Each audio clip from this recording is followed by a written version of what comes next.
ফেব্রুয়ারি মাসেই হলো মাধ্যমিক ও উচ্চ মাধ্যমিকের ফাইনাল এক্সাম। দিওয়ালি ও কালী পুজো শেষ হয়ে গেছে, আর বাকি আছে মাত্র কয়েক মাস। সময় চলে এসেছে পরিশ্রম করার। আর ওই মাসে জীবনে সব থেকে বড় পরীক্ষা মাধ্যমিক ও উচ্চ মাধ্যমিক। এটাই আপনার লাইফে সব থেকে বড় ইম্পর্টেন্ট পরীক্ষা, যেখানে আপনাকে পরীক্ষা করে দেখা হয় যে আপনার ক্ষমতাকে পরিচয় করা বা সবার সামনে তুলে ধরা। তাই এই পরীক্ষাগুলির জন্য আপনাকে তৈরি তো হতেই হবে, যে করেই হোক। আর ওটা ছাড়া এই কয়েক মাস আপনার লাইফে অন্য কোনো কিছুকে গুরুত্ব দিলে চলবে না। আর দেখা গেলে মাত্র 2-2.5 মাস বাকি আছে। আর এই 2-2.5 মাস নিজেকে এতটা পরিশ্রম করার দিকে লাগিয়ে দিন যেন সাকসেস আপনার পায়ের নিচে চলে আসে। বিশ্বাস করুন, এক এক মিনিট, এক এক ঘন্টা এতটা ইম্পর্টেন্ট হয়। যখন এক্সাম শুরু হওয়ার 3-4 দিন বাকি থাকে, তখন কোনো কিচ্ছু দেখা যায় না, মোবাইলে কোনো নোটিফিকেশন, এমনকি মোবাইলটাও ধরতে ইচ্ছে করে না।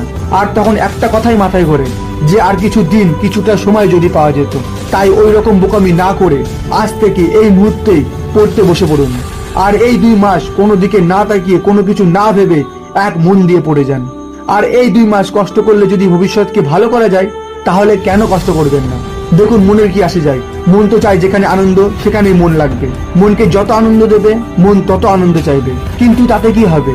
যে পড়ার সে ঠিকই পড়ছে, যে এগিয়ে যাওয়ার সে ঠিকই এগিয়ে যাচ্ছে, কোনো কিচ্ছু থেমে নেই। যার সফল হওয়ার ইচ্ছে সে ঠিকই সফল হচ্ছে। আর আপনারা আনন্দ করবেন, মজা করবেন, পার্টি করবেন, না জানে কত কি করবেন। আর আপনার মূল্যবান সময়গুলিকে এইভাবে নষ্ট করে যান।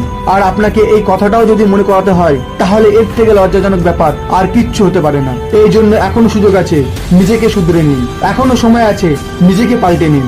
আর মাত্র কয়েকটা দিন পড়ে আছে, এই সময়গুলিকে পরিশ্রম করতে লাগিয়ে দিন। কেননা কে জানে, পরীক্ষার 1 সপ্তাহ আগে পড়ার কোনো সুযোগই পেলে না।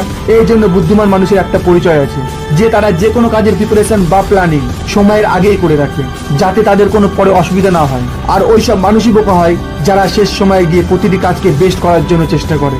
আর এই কথাটিই সত্যি যে তারা শেষ সময়ে গিয়ে কাজটাকে ভালো করার চেষ্টা তো করে, আর ওই কাজটা যদি পূর্ণ হয়ে যায়, কিন্তু ঠিক করে কোনো সময় পূরণ হবে না, ওর মধ্যে কিছু না কিছু ভুল হয়ে যায়। এই জন্য ভুল করে, ভুল সময়ে কোনো কাজই ঠিক হয় না। নাতে একদিনে তাজমহল তৈরি হয়, নাতে একদিনে এই পৃথিবীর কোনো সফলতাকে পাওয়া যায়। এই জন্য জাগো আর পরিশ্রম করে যান। আর কমেন্ট বক্সে লিখে যাবেন, লেটস স্টার্ট।